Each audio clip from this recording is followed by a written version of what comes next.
is Mithos coming at you with a new unboxing video. Happy 4th of July, everyone, and today we will be unboxing Jetfire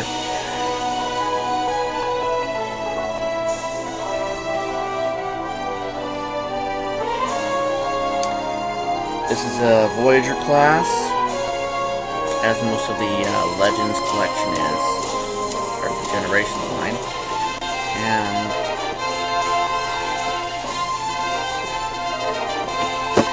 doing this on the 4th of July. Now let's open him up.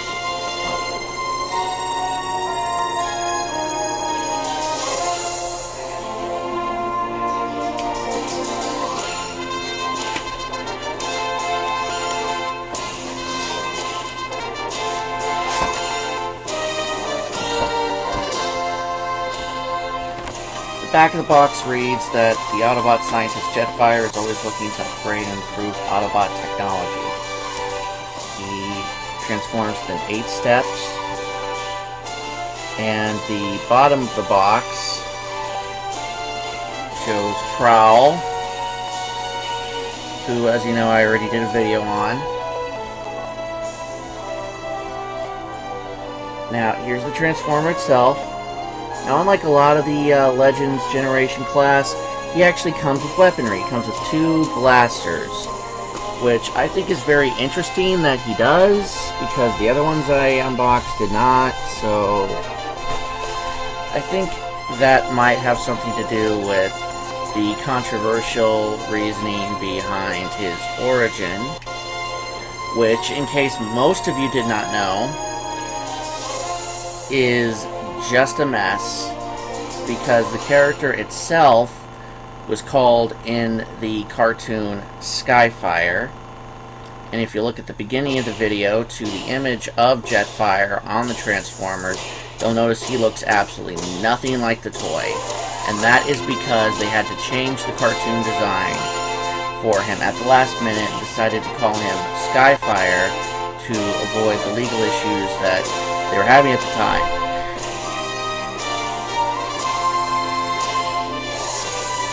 You see, if you look at Jetfire's robot form, you'll notice he does look somewhat familiar. And for this, let's look at the G1 toy. And for those of you who do not know, if you look at the G1 toy, it is clearly incredibly familiar as well to those of you who watched anime in the late 80s and throughout the 90s and late 90s. You'll notice he looks exactly like Veritech from Robotech, or Macross as it is known in Japan. He looks exactly like the VF series Valkyrie, which was popularized by Rick Hunter and Roy Faulkner during the original Zentradi invasion at the beginning of the Macross timeline, which occurred during the late 90s.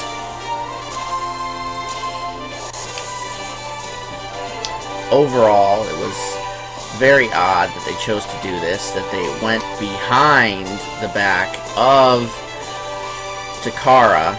That Hasbro did this. They went behind Takara's back and bought a toy license designs from the Veritech to create a new Transformer called Jetfire, because they wanted to have a good robot that could fly. Because up until that point, only the Decepticons could fly.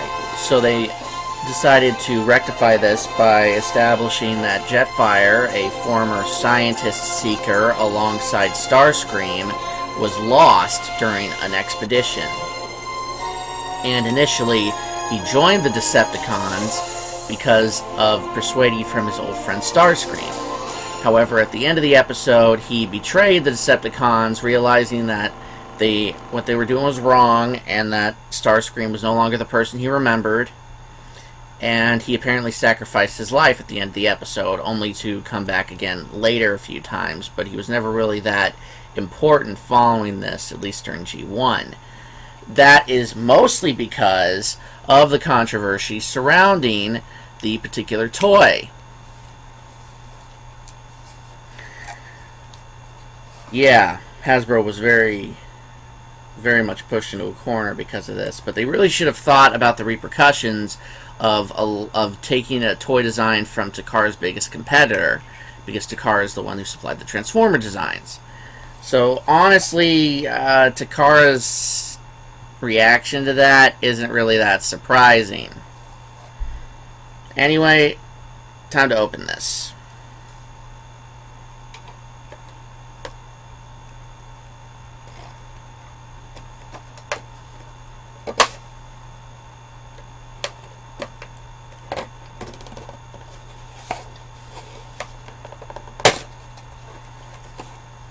I figured buying and opening Jetfire today would be very fitting, because Red, Light, and Blue Transformer and the Veritex are usually treated as American-created robots, even though it was originally created by Japan.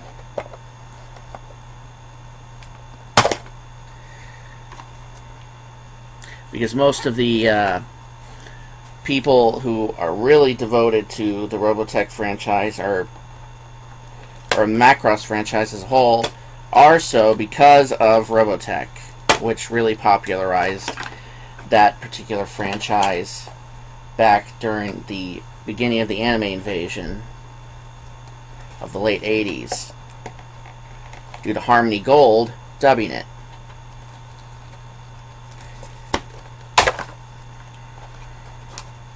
I've actually spoken to a lot of people who are fans of Robotech back when it first came out, and they had no idea it was a Japanese anime, or that Mobile Suit Gundam actually predated it. A lot of people think that Gundam was created because of Macross, or rather Robotech, and that is just simply not true. It is the other way around. In fact, Roy Faulkner's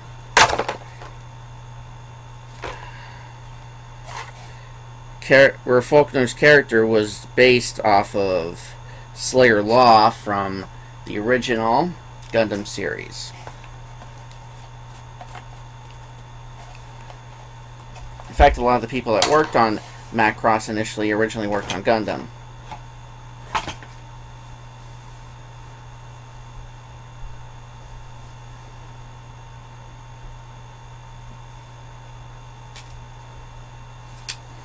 Alright, got him out.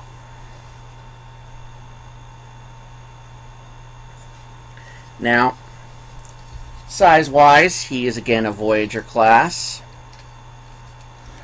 If you were to compare him to, say, this Titan's Return Voyager class Galvatron, you'll see they are about the same height.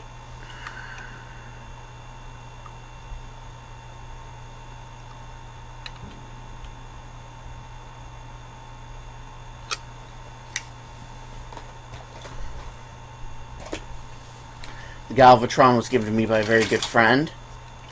Now let's compare him to this Voyager class Motor Master. You'll see, again, they're about the same height.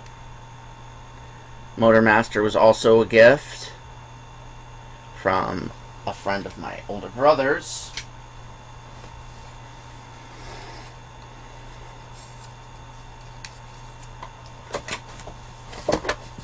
Now, as the first Autobot capable of turning into a jet, and the overall design of the aerial bots, it's obvious the aerial bots were sort of to rectify that missing aspect.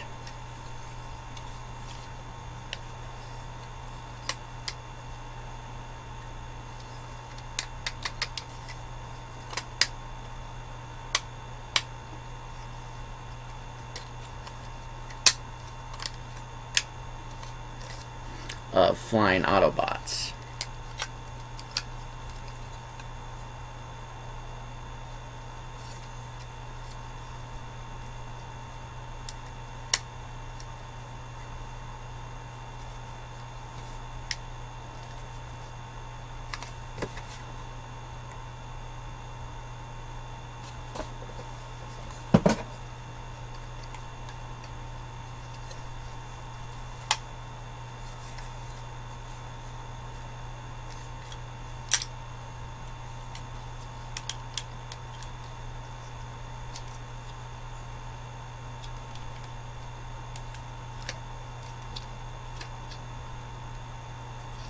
Alright, let's get these little ear things down. And I can put this up.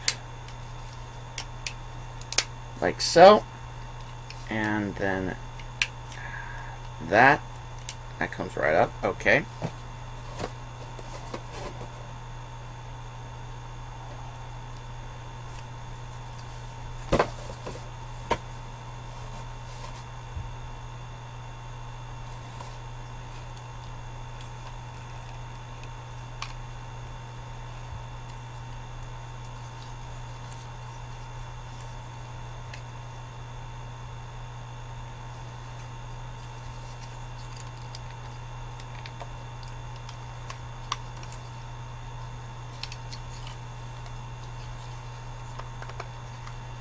Plain wings go out.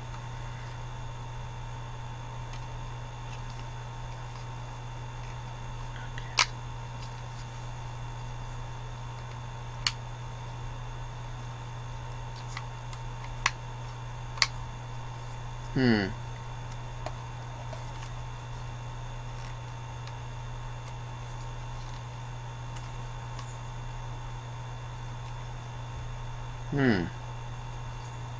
Very interesting. Doesn't really transform all that much.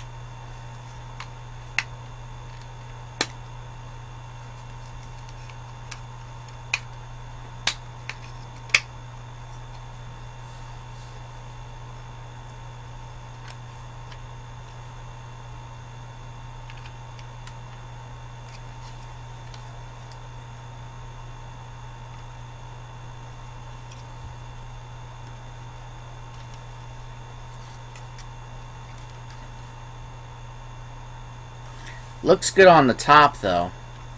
I mean, look at that. That is very good. Very good painted.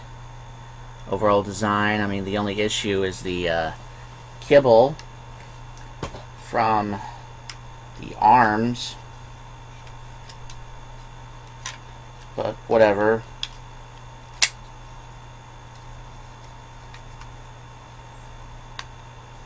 That's not really that much of an issue. I mean, overall, it's still a very good-looking figure. And it's actually kind of funny because, hey, you can have this thing double as a Macross toy or as a Transformer. I guess I'm going to have him be Motor Master's enemy. You know, for symmetry reasons.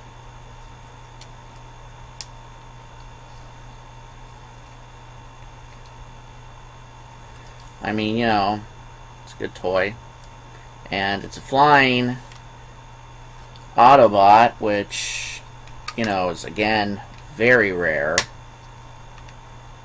There just really aren't that many Autobots capable of flying, for obvious reasons.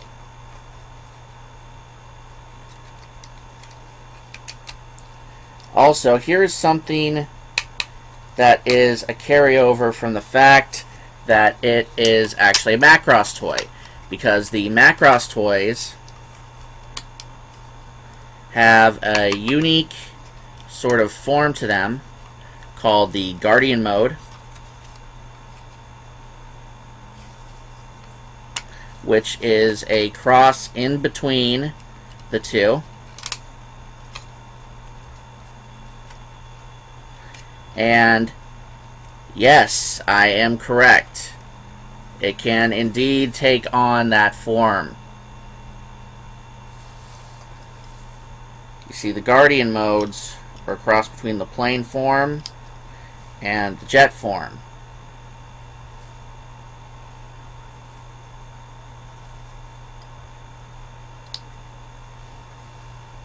You see? Even though this has been a heavily redesigned toy, it is still capable of taking on that form, as it is, which I think is just very silly. But I guess that kind of makes Jetfire a triple changer in that context that's capable of doing this. In fact, I'll bet most Transformers that turn into jets cannot do this. But that is indeed a leftover from its actual core root design.